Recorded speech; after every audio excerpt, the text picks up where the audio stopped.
Selamat pagi para sahabat sekalian dimanapun Anda berada. Jumpa lagi dengan saya, Rinong Dukin Alto, dalam Renungan Embun Rohani Pagi dari Kota Ambon Manise, Rabu 1 Juli 2020. Mari kita siapkan hati untuk berdoa. Dalam nama Bapa dan Putra dan Roh Kudus. Amin. Allah Bapa yang Maha Kuasa dan Kekal, Engkau merindukan agar kami selalu memilih yang baik dan berbuat baik kepada orang lain. Namun terkadang atas keputusan kami sendiri, kami memilih melakukan kejahatan yang berdampak buruk bagi sesama kami, tapi juga melukai hatimu sendiri. Karena itu di pagi hari ini kami datang memohon kepadamu.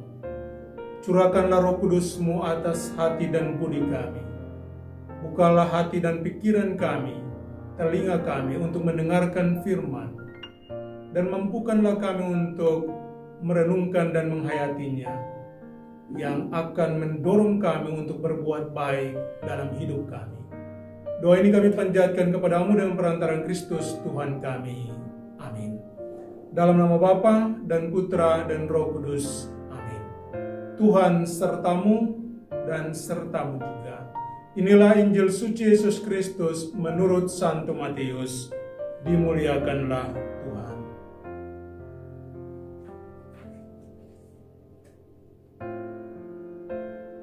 Setibanya di seberang, yaitu di daerah orang Gadara, datanglah dari pekuburan dua orang yang kerasukan setan menemui Yesus.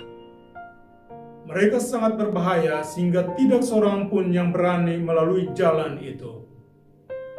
Dan mereka itu pun berteriak, katanya, "Apa urusanmu dengan kami, hai anak Allah? Adakah engkau kemari untuk menyiksa kami sebelum waktunya?" Tidak jauh dari mereka sejumlah besar babi sedang mencari makan. Maka setan-setan itu meminta kepadanya, katanya, "Jikalau engkau mengusir kami, suruhlah kami pindah ke dalam kawanan babi itu." Yesus berkata kepada mereka, "Pergilah." Lalu keluarlah mereka dan masuk ke dalam babi-babi itu.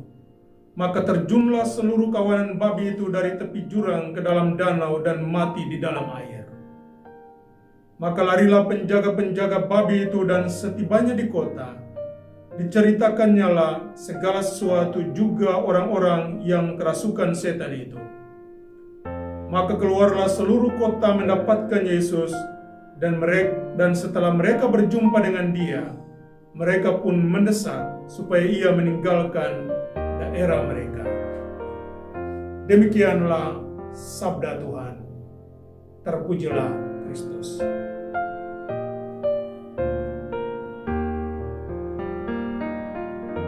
Pilihlah kebaikan agar Anda hidup. Karena ketika Anda berbuat jahat, sesungguhnya Anda telah mati.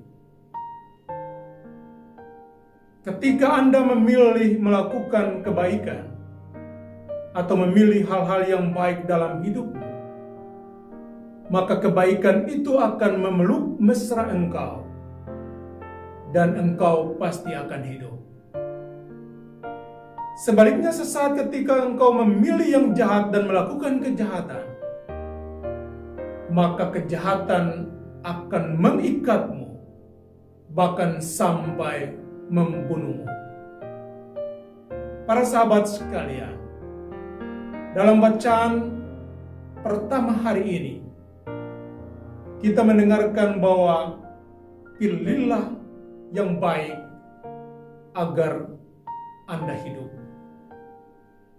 Sebaliknya, kematian akan Anda alami ketika Anda memilih kejahatan dan melakukan kejahatan.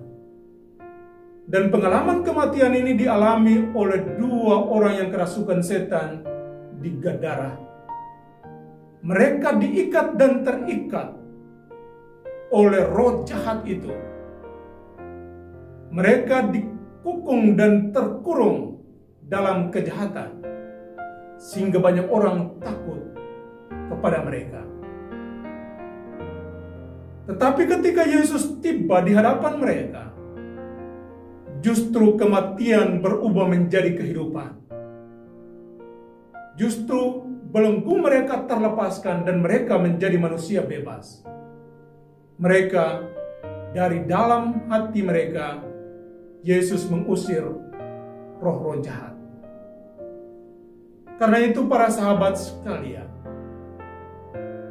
apa makna dan manfaat firman ini bagi kita? Pertama, ketika Anda melakukan kebaikan, misalnya tindakan berbagi, memberi kepada orang lain, maka ada sukacita atau ada kegembiraan di wajahmu, ada senyum di sana, baik kamu yang memberi maupun mereka yang menerima pemberian. Namun sesaat ketika Anda mempunyai kemarahan di dalam hati dan jiwamu, iri hati, dengki, sikap tidak mau memaafkan orang lain, maka sesungguhnya Anda berada dalam kematian walaupun masih hidup. Karena Anda akan dikurung, dikukung, dan dijerat oleh emosi kejahatan itu sendiri. Karena itu, tidak ada jalan lain selain jalan datang kepada Yesus, seperti dua orang kerasukan di Gadara yang datang kepada Yesus. Karena dalam Yesus Anda akan mengalami pembebasan. Di dalam Yesus Anda akan mengalami penghiburan. Anda akan menerima sukacita dan kegembiraan. Pilihan untuk menjadi manusia bebas atau manusia yang terikat ada padamu. Tidak ada orang lain yang bisa memberikan itu kepada Anda selain Anda sendirilah yang memutuskan mau tetap berada dalam kematian, dalam emosi-emosimu yang jahat, dalam perbuatan dan kelakuanmu yang buruk, ataukah memilih menjadi manusia bebas yang akan menjadi berkat bagi orang lain.